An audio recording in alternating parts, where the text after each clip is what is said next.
Our next talk from Panagiotis. Yes. Is, Awesome. He's talking about JuliaHub's AskAI, enhancing ChatGPT with Julia-specific context. Round of applause, please, for our speaker. Hello, everyone. Thanks for making it in the cold. It's very cold, but we'll make it. OK. So I'm here to talk about one of the features of JuliaHub. It's called AskAI, and it's basically a chatbot where you can talk with the docs. So, as I said, it's a familiar chat interface. You can find it. You can use it for free with your JuliaHub account.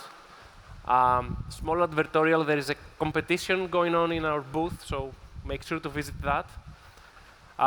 So it's specifically instructed to talk about Julia and hopefully nothing else. And it knows most, if not all, of the Julia docs. It's based on ChatGPT Turbo for now. We'll talk about that more. And that's pretty much it. So how do I find it? This is JuliaHub in dark mode. You just go here, and you ask something. So some history, how did you think about this? So a lot of smart people did a lot of smart things in order for us to be in the position where we can do this. But basically, you know, the Google Brain team, blah, blah, blah. This is from a SourceGraph blog post that was an inspiration for this. And one thing led to another, and July last year, we announced this.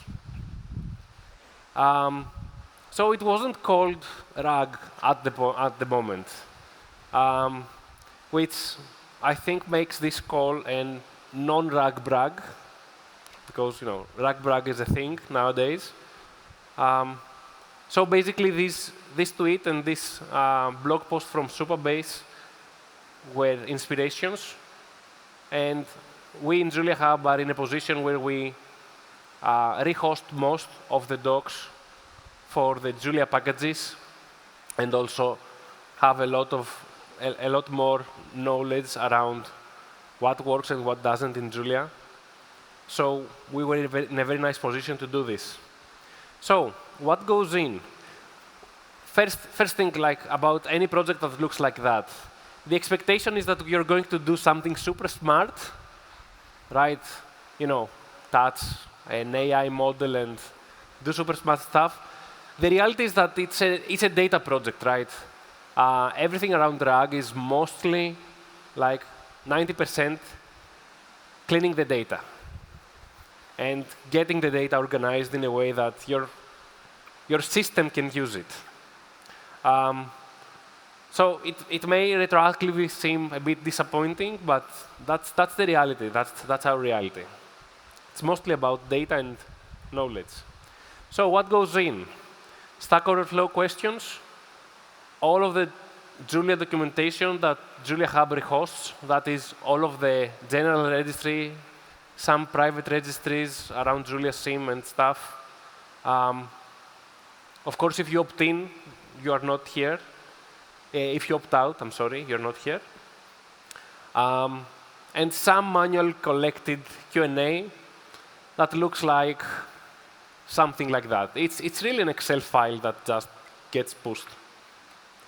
Yeah, that's not real. It's just indicative.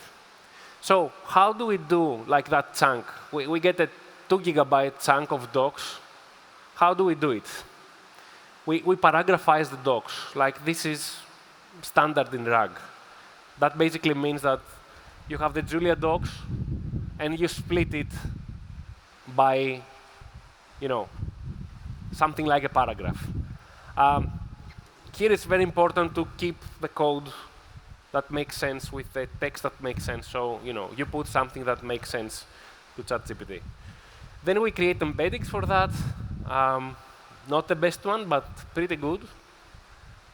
We add some metadata to that, location of the paragraph in the docs, the document that we are embedding. Is that a package or is it something else, and what version it is? Because as you understand, we have all the versions of all the docs, so we need the frontier of the latest, usually.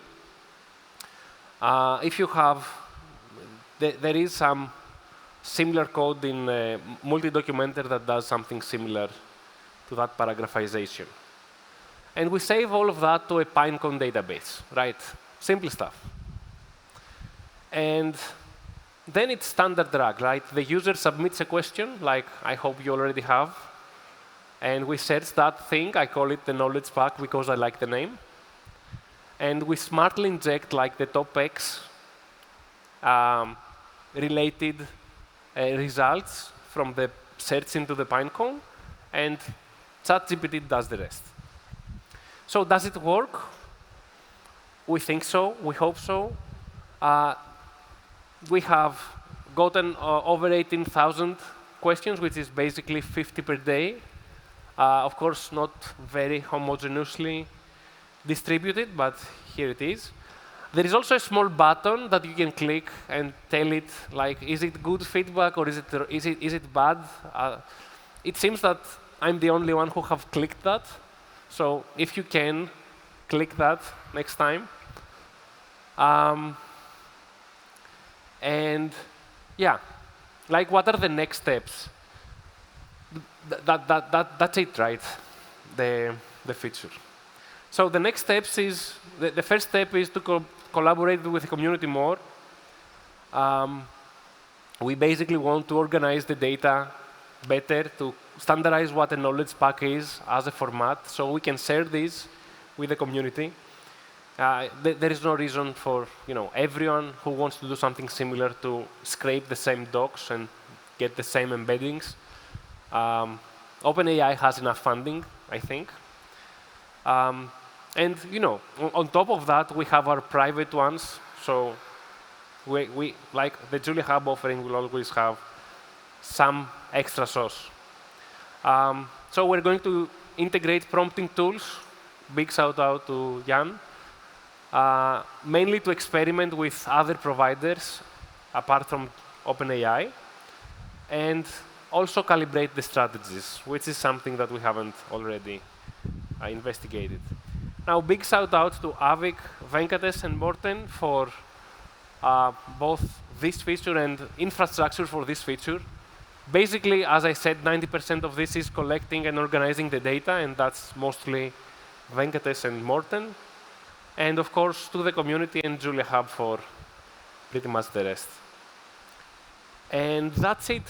That's all. Thanks for listening. Thanks. Do we have a question from the audience? Yes, there. So I recall trying this and seeing standard issue ChatGPT Turbo hallucinations and wrong answers, in addition to standard Google outdated answers. Okay. Is there some way to make sure it's better than the Julia Wiki? So, if you can read the docs and you can navigate yourself to the docs, it's probably, what works for you and what works best, right? And I have gotten feedback the past few days that, for undocumented stuff, for really niche stuff, it doesn't really work, right?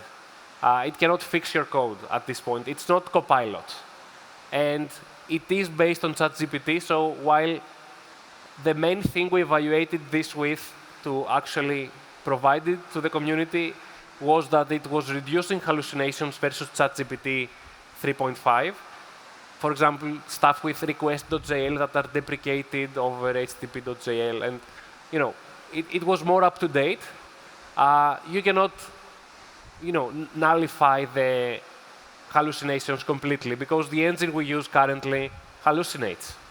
And while we give it some context, like the whole grow up of ChatGPT includes hallucinations. So, basically the crash course is not enough to remove all the hallucinations. So, don't run this on your MRI device, and don't run this on nuclear power plants. And always look up the docs if you can. But we do think that there is value to be given for the normal use case, the entry-level use case.